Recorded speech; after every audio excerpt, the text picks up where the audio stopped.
পেস্তা আলু গাছের ক্ষুদ্র ক্ষুদ্র আলু থেকেই অসংখ্য চারা হতে পারে। এই আলুগুলো আমি ভেবেছিলাম বড় হবে, কিন্তু আজকে দেখলাম হাত দিতেই ঝরে পড়ে যাচ্ছে। তাই তো বলি যে এত চারা কিভাবে ছাদ বাগানে হয়ে গিয়েছে। এই আলুগুলো দেখুন, অনেক ছোট, অনেক গাছ, ছাদ বাগানে প্রচুর গাছ। এই যে আলু হয়েছে, এই আলুগুলো কিন্তু হাত দিলেই পড়ে যায়। অসংখ্য আলু, প্রতিটা গিটে গিটে আলু। ওই যে দেখা যায় কচি পাতা। এই গাছ অনেক হয়েছে পুরো ছাদে। আলু তিনভাবে বংশবিস্তার করে, দেখতেই পাচ্ছেন। এই ছোট আলুগুলো থেকেও চারা হয়, গোড়া থেকেও চারা হয়।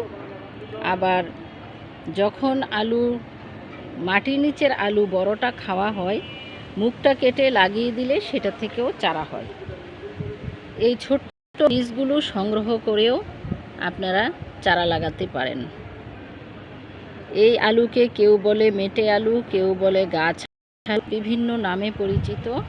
মাটির নিচেরটাও খাওয়া যায়, মাটির উপরের আলু বড় হয় সেটাও খাওয়া যায়, রান্না করে, সিদ্ধ করে, ভর্তা করে, বিভিন্নভাবে। অনেকটা পান পাতার মতো পাতা। এই আলু নানান রকম আছে, আমি অন্য ভিডিওতে দেখিয়েছি। তো এই আলু গাছ লাগান এবং স্বল্প পরিসর এই ছাদ বাগানে, বারান্দা বাগানেও পেতে পারেন।